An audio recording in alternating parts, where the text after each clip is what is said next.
आणि मुख्य म्हणजे मराठीत बोलू का हिंदीत बोलू का इंग्रजीत बोलू का तिन्ही भाषेत बोलू. कारण माझा संवादाचा शास्त्र असल्यामुळे मी नेहमी आधी हे विचारतो की कुठल्या भाषेत बोलू, पण जो ऑडियन्स असेल त्याला समजेल अशा भाषेत बोलायला हवं. खरं म्हणजे आता माझ्या पुढे बोलणं ही खूप मोठी कठीण गोष्ट झालेली आहे, कारण माझ्या आधीचे जे ज्याला क्रिकेटच्या भाषेत ओपनिंग बॅट्समन असंच त्यांनी वर्णन केलेलं आहे, त्या ओपनिंग बॅट्समनच्या चौफेर फलंदाजीनंतर मी आपला टुकू बॅटिंग करणारा खेळाडू आलेलो आहे. त्यामुळे मला टिकणं महत्वाचं आहे. असो, तर माझा जो विषय दिलेला आहे बोलण्यासाठीचा आणि ज्या क्षेत्रातच मी गेली 40-42 वर्ष कार्यरत आहे, तो विषय म्हणजे पत्रकारितेतील संधी. तर मला सांगा, मुळात म्हणजे आपण इथे सगळे जमलेले आहात आणि जसं शिसवे सरांनी सांगितलेलं आहे की मोबाईल हा आपल्या जीवनाचा अविभाज्य भाग झालेला आहे. तो मोबाईलच्या यादीपासूनचा जो अविभाज्य भाग झालेला असेल किंवा आहे, तर तो कोणता? तर तो आहे पत्रकारिता. आणि मग पत्रकारिता म्हणजे काय? तुमच्या दृष्टिकोनातून जर तुम्ही कुणी सांगायचा प्रयत्न केला तर नक्की सांगा की पत्रकारिता म्हणजे आम्हाला अमुक अमुक वाटतं. तुम्ही बोला, कदाचित चुकून कुणी हसेल असा विचार करू नका, पण विचार करा, कारण विचार करणे ही सुद्धा गंभीर गोष्ट आहे. त्यामुळे विचार करा आणि तुमच्या दृष्टिकोनातून, कारण आज इथे जे जमलेले आहेत ते बहुतेक 15, 16, 17, 18 वर्षाच्या पुढचेच आहे. त्यामुळे तुमचा काही ना काही कारणाने संबंध येतच आलेलाच असेल. तो कोण सांगेल पत्रकारिता म्हणजे काय? हिंदी में कहना चाहता हो तो हिंदी में कहो, कोणाला इंग्रजीत सांगायचं असेल तर इंग्रजीतही सांगा, मराठीत सांगितलं तर स्वागतच आहे. कोण सांगेल? बोला. बातमी देणं. बातमी देणं. बातमी देणं. अजून?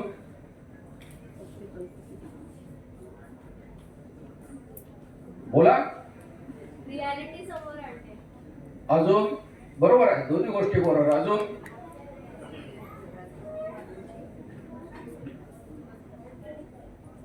बोला. चुकू म्हणून लाजू नका. ज्या क्षेत्रात तुम्ही येणार आहात किंवा ज्या क्षेत्राविषयी तुम्ही ऐकणार आहात त्या क्षेत्रात बोलणे हे पण खूप महत्वाचं आहे. बोला. दोन गोष्टी सांगितल्या, दोन्ही बरोबरच आहे, प्रश्नच नाही. बरं, ही पत्रकारिता तुम्हाला कळते कुठल्या माध्यमातून? हा, बरोबर. अजून? Social media. सोशल मीडिया, बरोबर आहे. अजून? मोबाईलच. बरोबर आहे. अजून? रेडिओ. बरोबर आहे. अजून? एकमेकांच्या संवादातून. बरोबर आहे. बोला. हा अर्धा तास कसा तुमच्यासाठी आणि माझ्यासाठी पण असा गेला पाहिजे की आपल्याला कायमचं लक्षात राहील. मलाही असं वाटलं पाहिजे अरे माझाही अर्धा तास चांगला गेला, तुम्हालाही असं वाटलं पाहिजे की अर्ध्या तासात खरंच आम्हाला काहीतरी चांगलं ऐकायला मिळालं, काहीतरी शिकायला मिळालं. त्यामुळे बोलते व्हा. बाकीचे पडतील म्हणून विचार करू नका. शिसे सर म्हणाले पडशील. लोग हंसेंगे मत बोल, ऐसा मत सोचो. बोलिए, व्यक्त हो जाएगी. सगळे ऐकण्याच्याच मनस्थितीत आहेत. नाही ऐकण्याच्याच मनस्थितीत असाल तर मग रेडीमेड सगळ्या गोष्टी मिळण्याचा तुम्ही हव्यास सोडून द्या. आपल्याला जर रेडीमेड सगळं मिळेल, कारण त्यातला माझा दुसरा जो त्यातला शब्द आहे संधी. पत्रकारितेतील संधी याचा अर्थ जोडणे. आता संधी हे व्याकरणातले प्रकार आहेत, म्हणजे व्याकरणाने गणित मला कधी जमलंच नाही, त्यामुळे त्या संधीविषयी मी काही बोलणार नाही. तर संधी म्हणजे जोड. हा, तर पत्रकारितेतील संधी म्हणजे पत्रकारितेशी तुम्हाला कशा पद्धतीने जोडता येईल, कुठल्या प्रकारची संधी. आपण नेहमी बोलताना म्हणतो संधी खूप उपलब्ध आहे, तर संधी साधता आली पाहिजे. बऱ्याचशा आपल्या म्हणे संधी दाळ ठोठावते, त्यावेळेस तुम्ही जागा असलं पाहिजे किंवा ती संधी आहे हे कळायला पाहिजे. पण ज्या इतक्या अशा अगम्य गोष्टी आहेत की त्या इतक्या सहजासहजी शक्य झाल्या असल्या तर प्रश्नच निर्माण होत नाही. परंतु तरी प्रश्न निर्माण होतात कारण संधी ही प्रत्येक वेळेस दार ठोठावेल अशातला भाग नाही. तर संधी तुम्हाला शोधत राहावी लागेल आणि संधी ही काय अशी रेडीमेड मिळणारी गोष्ट नाही. तुम्हाला एक डझन संधी द्यावं किंवा मला एक 10 किलो संधी द्यावं, मला संधीची खूप गरज आहे. तर अशी संधी डझनाने पण विकत मिळत नाही, अशी संधी किलोने पण मिळत नाही. तर ही संधी तुम्हाला शोधावी लागते आणि ती अदृश्य असते, ती काय अशी दिसत नाही की ही संधी आहे. इथे स्टॉल्स लावलेले आहेत, तिथे सगळे माहिती फलक आहेत, ते दिसत आहेत, ते तुम्ही वाचाल पण त्याच्यात नेमकी संधी कुठे आहे हे मात्र तुम्हाला शोधावं लागेल. हे सगळी माहिती देणाऱ्या गोष्टी असतील. तर त्यामुळे पत्रकारिता म्हणजे जसं आपले तळेकर साहेब म्हणाले, बातमी देणे, परंतु बातमी देण्याच्या आधी बातमी मिळवावी लागते. त्यामुळे जसं दुसऱ्याने माहितीचाही सांगितलं, तर मुळात ती माहिती मिळवून त्या माहितीचं बातमीत रूपांतर करून ज्यावेळेस ती बातमी प्रसारमाध्यमांद्वारे दिली जाते. मग प्रसारमाध्यमांचे कुठले प्रकार आहेत? वृत्तपत्र आहे, रेडिओ आहे, टी व्ही आहे, फिल्म्स आहे आणि आता डिजिटल मीडिया किंवा इंटरनेट आहे. तर हे जी 5 प्रमुख माध्यमं आहेत, या माध्यमातून बातमी देणे, वेगवेगळे विचार प्रवर्तक लेख देणे, वेगवेगळ्या व्यक्तींच्या मुलाखती घेणे, त्या मुलाखती या माध्यमातून प्रसारित करणे, याला सर्वसाधारणपणे पत्रकारिता म्हणता येईल. आता जसं मगाशी सरांनी सांगितलं की संवाद साधणे ही सुद्धा पत्रकारिता आहे. तर इथे मला आठवण होते भारतातल्या आद्य पत्रकाराची. कोणाला माहिती आहे का भारतातला आद्य पत्रकार कोणाला म्हटलं जातं?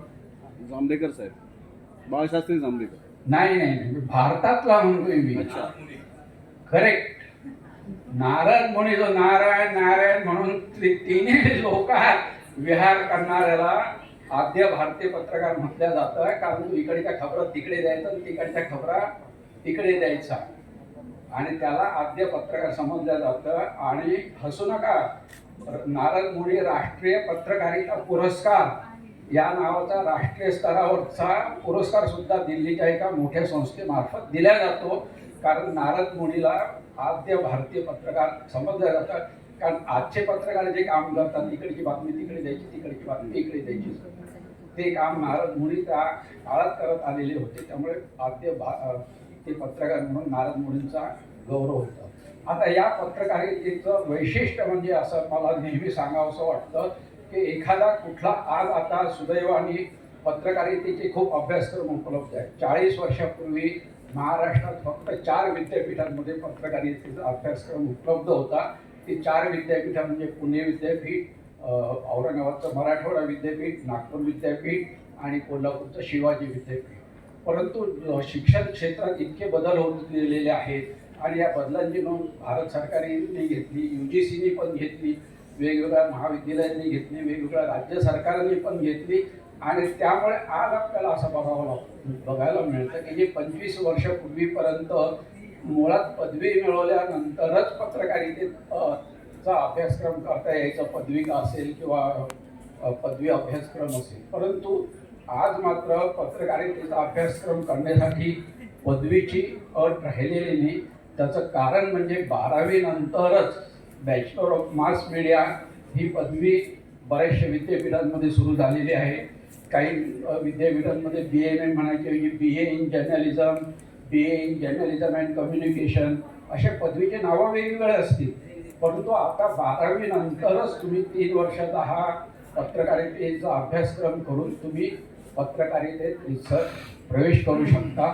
त्याच्यानंतर मग मास्टर ऑफ मास मीडिया हे पण अभ्यासक्रम आहे किंवा काही ठिकाणी BA, BCom, BSc, कुठली पण डिग्री घेतल्यानंतर सुद्धा जर्नलिझम कम्युनिकेशनमधल्या मास्टर्स डिग्रीला सुद्धा प्रवेश मिळू शकतो. त्यामुळे जुनी पण पद्धत काही ठिकाणी उपलब्ध आहे आणि जसं मी म्हणालो की नवीन अभ्यासक्रम 12वी नंतरपासूनचेच तर ते सुद्धा आता उपलब्ध आहेत. त्यामुळे आता लवकर तुम्ही या क्षेत्रात प्रवेश करू शकता. आता या क्षेत्राचं वैशिष्ट्य म्हणजे कसं की दुसऱ्या अभ्यासक्रमांनी जर तुम्ही वैद्यकीय अभ्यासक्रम केला तर यात तुम्हाला एकाच क्षेत्रात राहावं लागेल, म्हणजे वैद्यकीय क्षेत्रात. इंजिनिअरिंगचा कोर्स केला तर इंजिनिअरिंगमध्येच राहावं लागेल. आर्किटेक्चरचा कोर्स केला वकिलीचा कोर्स केला, हे सगळे कोर्सेस केले, तर यांना मर्यादा अशी आहे की तुम्ही एकाच क्षेत्रात तुम्हाला आयुष्यभर काम करावं लागेल. परंतु पत्रकारितेचं हे क्षेत्र असं आहे की ही एक जरी तुम्ही यातली डिग्री घेतली तर तुम्हाला एकाच्या ऐवजी अनेक क्षेत्रात काम करण्याची संधी मिळते. अनेक क्षेत्र म्हणजे कुठली, की तुम्ही ही पदवी मिळवल्यानंतर वृत्तपत्रात काम करू शकाल, रेडिओ वाहिन्यांमध्ये काम करू शकाल, टी व्ही चॅनल्समध्ये काम करू शकाल, फिल्म्स लाईनमध्ये काम करू शकाल, पब्लिक रिलेशन्स ज्याला जनसंपर्क म्हणतो त्यात काम करू शकाल, जाहिरात क्षेत्रात काम करू शकाल, प्रकाशन क्षेत्रात काम करू शकाल, स्वतःचा व्यवसाय सुरू कराल, भाषांतराच्या क्षेत्रात काम करू शकाल. अशी एक ना एक अनेक क्षेत्रांमध्ये काम करण्याची संधी या अभ्यासक्रमामुळे तुम्हाला मिळते. यात परत गंमत अशी आहे की तुम्हाला जर 4 वर्ष पत्रकार राहून म्हणजे वृत्तपत्रात काम करून असं वाटलं की नाही मला आता याच्या टी व्हीमध्ये काम करायचं, टी व्हीत पण तुम्ही जाऊ शकता. याच्या उलट येऊ शकतं की काही पत्रकार 4-5 वर्ष काही वर्ष टी व्हीमध्ये राहतील आणि त्यांना असं वाटतं की नाही टी व्हीपेक्षा मी आता प्रिंट लाईनमध्ये यायला हवं, प्रिंट लाईनमध्ये येऊ शकतात.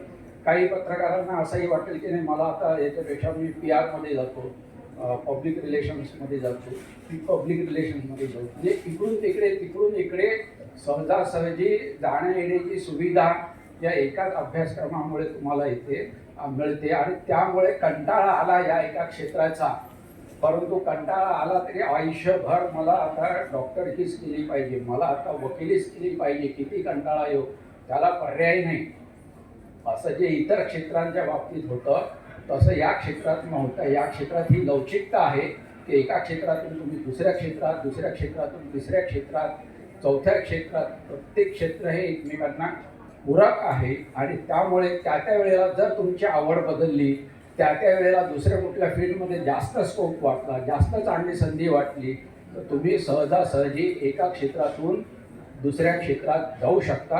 ही फार मोठी चांगली बाब या बाबतीत मला नेहमी वाटत आलेली आहे. माझ्या स्वतःचंच उदाहरण द्यायचं तर मी मार्केटिंग लाईनमध्ये होतो, तळीकरजींसारखा 50 वर्षापूर्वी, रिचर्डसन हिंदुस्तान, जनरल इलेक्ट्रिक वगैरे तो भाग वेगळा. परंतु मला पत्रकार व्हावं असं वाटलं. मग मी जर्नलिझमचा अभ्यासक्रम केला, पुण्याच्या केसरी पेपरमध्ये काम केलं, साप्ताहिक सह्याद्रीचा प्रतिनिधी होतो. नंतर मला असं वाटलं की नाही आता टी व्हीचं महत्त्व जास्त वाढत चाललेलं आहे, त्यामुळे मी एक लेख लिहिला तर किती लोक वाचतील, एक बातमी लिहिली तर किती लोक वाचतील, आणि त्याच्यात साक्षरता हवी वगैरे वगैरे गोष्टी लक्षात घेऊन मी पत्रकारितेतून दूरदर्शनमध्ये आलो. आणि मग 6 वर्ष दूरदर्शनमध्ये निर्माताही होतो. ते करता करता मला असं वाटायला लागलं की अरे नाही, वरचं पद मिळालं पाहिजे, जितकं वरचं पद असेल तितकी काम करण्याची संधी जास्त असते, आणि परत खाजगीपेक्षा सरकारी याच्यात आलं तर जास्त सुरक्षितता असते, जास्त संधी असते वगैरे वगैरे गोष्टी करून मग मी दूरदर्शनमधून महाराष्ट्र सरकारच्या माहिती खात्यातही आलो आणि जनसंपर्काच्या क्षेत्रात आलो. म्हणजे एकाच अभ्यासक्रमाच्या जोरावरती मी पत्रकारही झालो, त्याच अभ्यासक्रमाच्या जोरावरती मी दूरदर्शनमध्ये निर्माताही झालो, त्याच अभ्यासक्रमाच्या जोरावरती मी जनसंपर्क क्षेत्रातही काम केलं, आणि त्याच पदवीच्या जोरावरती मी गेली 7 वर्ष आता सोशल मीडिया, जो आजचा परवलीचा शब्द झालेला आहे, त्यात काम करतो. हे मला जे वैविध्य काम करण्याचं मिळू शकलं, हे कशामुळे मिळू शकलं, हे मला माझ्या जर्नलिझममधल्या डिग्रीमुळे मिळू शकलं. पण याच्याऐवजी जर मी त्यावेळेस पर्सनल मॅनेजमेंटचे पण माझे सिलेक्शन झालं होतं, मग मी जर पर्सनल ऑफिसर झालो असतो तर आयुष्यभर आणि निवृत्तीनंतरही मला ते पर्सनल त्या क्षेत्रातच काम करावं लागलं असतं, किंवा MBA झालं असतं तर मार्केटिंगच्याच क्षेत्रात राहावं लागलं असतं, किंवा सोशल वर्कचाही कोर्सला सिलेक्शन झालं होतं. तर मी माझं मन ओळखलं, माझी आवड ओळखली, किंवा मला वेगवेगळ्या गोष्टींची आवड आहे, प्रत्येक क्षणाला नवीन नवीन काहीतरी हवं असतं, अशा गोष्टींची मला आवड आहे. लोकांना मला काहीतरी चांगलं सांगायचं, चांगलं द्यायचं आहे, चरितार्थ तर आपला भागलाच पाहिजे, त्याच्यासाठी काही पैसेही मिळायलाच हवे. तर म्हणून या कॉम्बिनेशनमधून मी पत्रकारितेचं क्षेत्र निवडलं. आणि या क्षेत्रामध्ये पुन्हा दुसरी एक संधी अशी आहे की तुमच्या आवडीनुसार परत तुम्हाला तुमचं स्पेशलायझेशन निवडता येतं. आता पत्रकारितेचे प्रमुख 5-7 प्रकार आहेत की राजकीय पत्रकारिता आहे, विकास पत्रकारिता आहे, क्रीडा पत्रकारिता आहे, मनोरंजनपर पत्रकारिता आहे, अर्थविषयक पत्रकारिता आहे, आरोग्य पत्रकारिता आहे, कायदेविषयक पत्रकारिता आहे. त्यामुळे जर तुम्हाला मनोरंजन विषयाची आवड असेल चित्रपटांची आवड आहे, नाटकांची आवड आहे, वेगवेगळ्या मालिकांमध्ये कुठे काय चाललेलं आहे त्याच्याविषयी लिहायची आवड असेल तर तुम्ही मनोरंजन पत्रकारितेत जाऊ शकता. तुम्हाला राजकीय पत्रकारितेची आवड असेल की या नेत्याने असं बोलला तसं बोलला, या पक्षाचं हे चालू आहे ते चालू आहे, राजकीय पत्रकारितेत जाऊ शकता. तुम्हाला खेळायची आवड आहे, मुळातच क्रीडा विषयीचं तुमचं प्रेम असेल तर तुम्ही क्रीडा पत्रकारितेत जाऊ शकता. तुम्हाला आर्थिक घडामोडींची आवड असेल तर तुम्ही अर्थविषयक पत्रकारितेत जाऊ शकता. त्यामुळे पत्रकारितेत सुद्धा विषयांची सुद्धा तुम्हाला निवड करायचं स्वातंत्र्य आहे. असं नाही एकदा एकच विषय निवडला तर हयात त्याच विषयात तुम्ही काम करा. जसं मी बोललो की तुम्ही माध्यमं सुद्धा बदलू शकता, तसं तुम्ही तुमच्या आवडीनुसार तुमचं जे स्पेशलायझेशन ज्याला म्हणतो किंवा जे विशेषीकरण ज्याला आपण म्हणू की तुम्ही जर 4 वर्ष 5 वर्ष मनोरंजन पत्रकारिता केली आणि तुम्हाला असं वाटतं की नाही आता मनोरंजनाचं खूप झालं, याच्यापेक्षा ना मला आता पॉलिटिकल जर्नलिझममध्ये जायचं, तर अल्पावधीतच तुम्ही या फील्डमधून त्या फील्डमध्ये सुद्धा जाऊ शकता. क्रीडामधून मनोरंजनाकडे जाऊ शकाल, मनोरंजनाकडून सांस्कृतिककडे जाऊ शकाल, सांस्कृतिककडून राजकीय पत्रकारितेकडे जाऊ शकाल. तर ही अशी वेगवेगळ्या प्रकारची वैविध्य सुद्धा या क्षेत्रात उपलब्ध आहे. त्यामुळे तुमची आवड बदलली किंवा परिस्थिती बदलली. युद्ध पत्रकारिता आता आपण बघतो की भारत पाकिस्तानमध्ये तणावाचं वातावरण काही गेले 22 एप्रिलपासून आहे. गाझामध्ये युद्ध सदृश आहे, रशिया युक्रेनचं पण युद्ध चालूच आहे. युद्ध पत्रकारिता हा सुद्धा एक पत्रकारितेचं हे सुद्धा एक महत्त्वाचं अंग आहे. मग इथे सुद्धा काही गोष्टींची आवश्यकता असते आणि मुळातच पत्रकारितेत येणाऱ्यांनी आधी हा विचार केला पाहिजे की मला वाचनाची आवड आहे का, मला लेखनाची आवड आहे का, माझी चौकस बुद्धी आहे का, माझा जनसंपर्काची आवड आहे का, हे गुण जे मुळात लागतात ते आपल्यात आहेत का, याचा तुम्ही विचार करा आणि मगच हा अभ्यासक्रम निवडा. नाही तर बऱ्याचदा मी असं बघतो की मास्टर्सचा कोर्स केलेले असतात पत्रकारितेचे विद्यार्थी, पण ते एक बातमी लिहा म्हटलं की बातमी लिहिता येत नाही, एखादा विषय जो या विषयावरती लेख लिहा म्हटलं तर लिहिता येत नाही.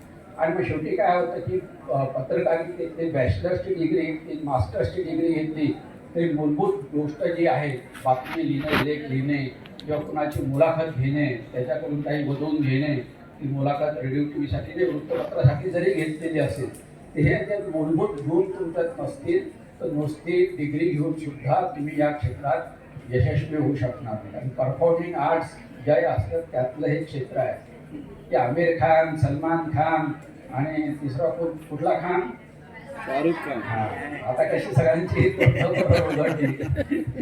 यांनी कुठे ऍक्टिंग मध्ये डिग्री डिप्लोमा घेतलेला आहे का? अक्षय कुमार कधी कुठला डिग्री डिप्लोमा घेतला आहे का? आमिर खानचा बीकॉम झालेला आहे. अक्षर खानचा कॅटरिंग टेक्नॉलॉजीचा कोर्स केला, तो शेफ होता. तर हे जी क्षेत्र आहेत या क्षेत्रांमध्ये नुसती पदवी असून चालत नाही की डॉक्टरची पदवी मिळाली की तुम्ही डॉक्टर झाला, वकिलीची पदवी मिळवली की वकील झाला, आर्किटेक्चरची पदवी मिळवली की तुम्ही घर बांधायचे आराखडे करायला तयार झालात. तसं जर्नलिझमची नुसती पदवी किंवा मास्टर्स पदवी, आणि मी तर काही असे लोक बघितलेले आहे की त्यांनी जर्नलिझममध्ये PhD केली तरी का मात्र कुठेतरी क्लार्कचाच करतायत. त्यामुळे हा परफॉर्मन्स या क्षेत्रामध्ये लागतो, नुसती पदवी तुम्हाला तारून नेणारी नाही. तर मला असं वाटतं की जेवायची वेळ झालेली आहे नाही का, आणि मी बोलून आणि तुम्ही ऐकून काही पोट भरणार नाही, हो ना. त्यामुळे मी इथे थांबतो आणि जर तुम्हाला काही प्रश्न विचारायचे असतील, काही तुमच्या शंका असतील तर 5 मिनटं किंवा 10 मिनटं तुमची इच्छा असेल त्याप्रमाणे आपण प्रश्नोत्तर होऊ द्या. म्हणजे तुमच्या मनात काही शंका असतील, नवीन काही गोष्टी विचारायच्या असतील, सांगायच्या असतील तर त्या तुम्ही सांगू शकाल, विचारू शकाल. धन्यवाद.